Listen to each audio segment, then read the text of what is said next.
Bonjour à tous, on se retrouve aujourd'hui dimanche 16 janvier 2022 pour une analyse complète de la crypto-monnaie Luna de chez Terra. Ce qu'il faut savoir, c'est que cette vidéo va être faite en deux parties. Première partie, analyse fondamentale, on va parler du projet et voir si c'est un projet viable ou non, sa capitalisation. Et en deuxième partie, ça va être une analyse technique pour savoir si aujourd'hui il est intéressant de rentrer maintenant dans le projet ou s'il faut attendre un peu de temps, un retracement pour pouvoir rentrer en tant qu'investisseur moyen et long terme. Ce qu'il faut savoir au niveau de la crypto-monnaie Terra, c'est qu'elle a le pouvoir de supérioriser les monnaies fiduciaires. Et ces derniers sont utilisés lors de différentes transactions. Cette monnaie virtuelle a aussi opté pour le fonctionnement des doubles jetons, le TerraCoin ainsi que le LunaCoin. Ce dernier existe d'ailleurs afin de jouer le rôle d'argent virtuel de garantie ou encore de jetons de réserve. Et la crypto Terra a été mise sur pied pour devenir un autre moyen de paiement. En échange de biens vendus ou de quelconque service, ces derniers se déroulent tous sur la plateforme et ne concernent que les commerces électroniques. D'ailleurs, la crypto-monnaie Luna est en effet considérée comme une véritable monnaie avec sa propre cotation. Cette dernière a été fixée depuis le début de sa création et pour maintenir ce statut, le montant de la réserve de crypto Terra doit toujours être tenu supérieur à la valeur des LunaCoin. Ces jetons virtuels sont déjà utilisés sur le marché moderne et en conséquence, vous pourrez ainsi stocker toutes vos crypto-monnaies. Et ce qu'il faut savoir d'ailleurs, c'est que cette société a été fondée par deux génies scientifiques qui ont déjà plusieurs sociétés à leur actif. Le premier est monsieur Daniel Shin, expert en commerce électronique, et le deuxième est monsieur Do Kwon, qui est un as des réseaux décentralisés. Je vous invite, si vous voulez en savoir plus sur eux, à faire vos propres recherches. Vous verrez qu'ils ont déjà des empires derrière eux. Ce qu'il faut aussi savoir d'ailleurs sur le projet Terra, c'est que la crypto-monnaie possède son propre portefeuille qui permet aux utilisateurs de la crypto-monnaie de stocker leurs propres jetons digitaux. Connu aussi sous le nom de Station, ce wallet est facile à utiliser et améliore aussi les transactions d'un portefeuille à un autre.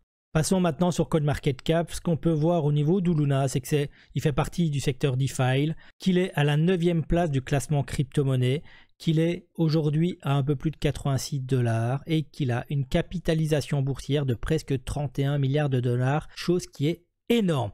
Et elle a plus de 358 milliards de crypto-monnaies en circulation aujourd'hui. Donc imaginez qu'aujourd'hui, si vous voulez faire un double sur le Luna, il faudrait, s'il n'y a plus de tokens à diluer, si tous les tokens sont en circulation, qu'on se retrouve avec un token qui tourne plus ou moins dans les 180 $, mais surtout une capitalisation boursière de presque 62 milliards de dollars. Donc, n'oubliez jamais comme investisseur, c'est que si vous pensiez ou vous pensez faire un double sur un certain asset, de bien regarder sa capitalisation boursière parce que c'est ce qui va vous permettre de savoir est-ce que mon objectif de faire un x2 est réaliste ou non.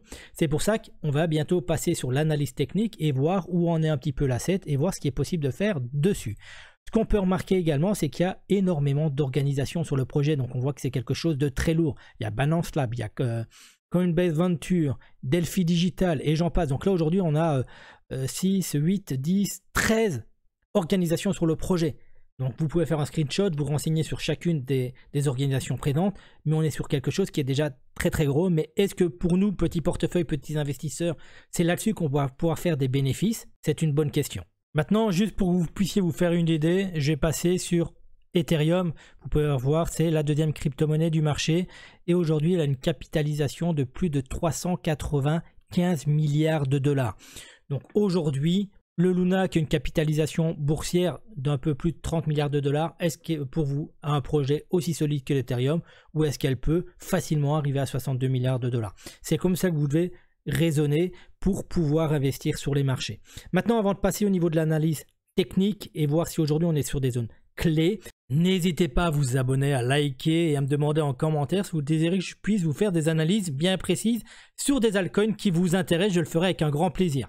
Nous voici enfin sur l'analyse technique et je vais commencer par mon graphe en daily. Chose que vous pourrez marquer au niveau de mon graphe en daily, j'ai ma zone de rechargement long terme, donc c'est-à-dire sur la totalité du cours du Luna. Cette zone se situe entre les 0,786 et les 0,618, donc les 22,67 $ et la 39,96. Aujourd'hui, vous pourrez remarquer que par rapport au cours du Luna qui est à 85,50 $, ben, on est quand même assez loin de cette zone. Donc il faudrait minimum corriger de 52 à 53% pour pouvoir y revenir. Maintenant, j'ai aussi ma zone de rechargement moyen terme, c'est sur la dernière montée tout simplement d'où Luna, qui est entre les 62,95 $ et les 51,90 $. Vous pourrez constater qu'on est encore assez loin de cette zone et qu'il faudrait au minimum faire une correction de plus de moins 26% pour pouvoir revenir dans cette zone de rechargement pour investisseurs moyen terme et long terme. Moi personnellement, j'investis globalement dans les zones de rechargement long terme et c'est mon avis personnel. Aujourd'hui, je vous donne les zones qui sont importantes à savoir quand on ne s'y connaît pas beaucoup sur un projet pour ne pas se faire avoir et vous retrouver avec des pertes sur du court terme voire sur du long terme. Aujourd'hui, qu'est-ce qu'on peut remarquer? J'ai ma trendline ici de résistance qui a été breakée ici au 14 janvier et on prend toujours cette tendance haussière. Vous pourrez constater pour ceux qui me suivent déjà depuis un moment, ici vous avez mon EMA 9 et mon EMA 13. Généralement quand mon EMA 9 casse avec mon EMA 13, c'est qu'on repart sur un circuit plutôt baissier. Là, elle vient juste de rebreaker il y a peut-être une journée, 2 jours, et elle a repris le dessus par rapport à mon EMA 13, donc on pourrait avoir un élan haussier. Maintenant, attention, pour le moment, on dessine des M au niveau du Luna sur du daily. Regardez, paf, paf, paf. Donc là, pour l'instant, on a des points bas, des points hauts toujours plus bas. Si ici, on s'arrête là, on aura un point bas toujours plus bas et des points bas toujours plus bas. Donc aujourd'hui, en daily, ce que cela nous dit, c'est qu'on a une possibilité de retracement et pourquoi pas venir rechercher ce support qui est tracé, qui est là déjà depuis un certain temps, donc depuis le 25 novembre. Venir faire une correction avant de pouvoir repartir à la hausse. Voilà ce que moi je vois au niveau de mon graphe en daily aujourd'hui. Donc pour le moment, aujourd'hui, ce n'est pas le moment de rentrer. Autre chose importante, c'est qu'on va remarquer une divergence baissière. On a notre cours qui monte et j'ai mon MACD qui descend, mon RSI qui descend et j'ai eu des divergences baissières au niveau de mon indicateur VMC et ici un ordre de vente plus tôt et je n'ai toujours pas reçu d'ordre d'achat potentiel. Donc pour moi, aujourd'hui, ce n'est pas le moment de rentrer en daily sur le projet Luna. D'ailleurs, vous pourrez constater qu'on n'a toujours pas de volume. Regardez, on a des volumes qui sont plutôt descendants au niveau du Luna. Donc ça ne prouve en aucun cas qu'aujourd'hui, on repart sur un élan fort haussier au niveau du Luna. Maintenant, d'autres zones importantes. Regardez, on a beaucoup plus de liquidation à venir chercher au sud qu'au nord au niveau du Luna. Donc pour moi, pourquoi pas venir breaker ou en tout cas casser ce premier support pour revenir sur ce deuxième support long terme qui est en zone de rechargement moyen terme, ce qui nous permettrait d'avoir la correction, comme je vous ai dit tout à l'heure, de plus ou moins 30%.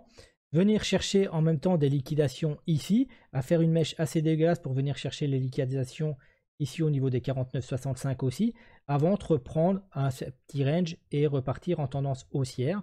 En sachant aussi que sur du long terme, si on venait aujourd'hui partir en bear market, on aurait cette zone des liquidations au niveau des 37,82 à venir chercher. Je ne pense pas qu'on ira les chercher maintenant. Et surtout ce creux dans les volumes profile sur la globalité du cours de Luna. Donc voilà moi ce que j'estime aujourd'hui. Donc c'est minimum un retour sur ce support court terme. Et ce que j'aimerais bien vraiment, c'est voir le Luna revenir sur ce support long terme, à venir dans ma zone de rechargement moyen terme pour pouvoir refaire un petit range, donc des petits W en daily, en 1 heure, en 4 heures, un beau W en weekly pour reprendre une belle tendance haussière par la suite. D'ailleurs, vous pouvez constater qu'on a exactement la même chose en 12 heures, hein, donc sur du plus court terme. On a eu des divergences baissières au niveau de mon indicateur VMC. On a des divergences baissières au niveau de l'MACD par rapport à notre cours. Donc, même si on a cassé cette trendline de résistance il y a au 15, donc hier, je pense qu'on va pouvoir peut-être venir glisser dessus pour venir, dans un premier temps, venir s'appuyer sur notre zone de support moyen terme et pourquoi pas venir le casser si on n'a toujours pas de volume dessus et descendre plus bas. Maintenant, niveau weekly, on peut remarquer aussi un biseau descendant. Généralement, ce style de biseau sont cassés 9 fois sur 10 à la baisse et peuvent revenir rechercher le point bas du biseau. Donc, qui concorderait premièrement avec notre support dans les volumes profile. Maintenant, tout dépend quand on le casse. Et aussi ce creux dans les volumes, en sachant aussi que ici, je suis en mode logarithmique. Et comme vous le savez, en mode logarithmique, je trace toujours mon canal haussier. Donc, voici mon canal haussier, même si je ne suis pas encore fan, on n'a qu'une touche vers le haut, hein. On peut très bien le casser parce qu'aujourd'hui, une touche n'est pas valide. Donc, si on continue à suivre ce biseau descendant que j'ai fait, on pourrait venir faire un nouvel atterrissage prochainement aussi au niveau du Luna. Mais si on vient le casser, premièrement, qui normalement devrait être cassé à la baisse tôt ou tard, si c'est bien un biseau, on va le remarquer un peu dans le temps. revenir au niveau du support moyen terme ici, donc au niveau des 53 $, c'est celui ci casse, on pourrait revenir rechercher plus ou moins les 31 $ qui correspondraient à notre moyenne mobile 50 aussi, mais on peut remarquer également que notre EMA 9 reste toujours haussière par rapport à notre EMA 13 et qu'il n'y a toujours pas de contraction entre les deux. Donc il n'y a pas encore aujourd'hui de retournement de tendance, mais attention, si ce biseau casse, ça peut se faire en une semaine très très fortement. Donc aujourd'hui pour moi, comme si vous regardez ici au niveau d'ici, on a une grosse divergence baissière au niveau de mon indicateur VMC et une vente potentielle ici. Donc je pense qu'on risque d'avoir une belle correction au niveau du Luna, en sachant que les volumes ne sont pas encore énormes pour le moment. Ben voilà, maintenant pour mes zones de sortie, je viens de repasser sur mon graphe en daily, ça va être très rapide aujourd'hui. Pourquoi? Parce que comme on a fait un nouvel ATH au 28 décembre 2021, j'ai pas retracé de Fibo de tendance. Pourquoi? Parce que pour moi la tendance baissière n'est pas terminée. Donc j'ai juste tracé ma garage zone qui est aussi une zone mathématique au niveau des sorties. Et aujourd'hui, moi, que je vois, si on devait reprendre une tendance haussière et venir casser notre ATH, venir au minimum chercher les 1,618, donc les 166,94 $, donc et faire un 92%, et pourquoi pas venir se garer ici entre les 1,618 et les 2, et peut-être clôturer un peu en dessous des 200 $ qui risque aussi d'être une zone fort demandée au niveau du marché. Voilà mon avis et mon objectif au niveau du Luna. Donc est-ce que si aujourd'hui vous avez un petit portefeuille, c'est le bon plan pour vous de rentrer?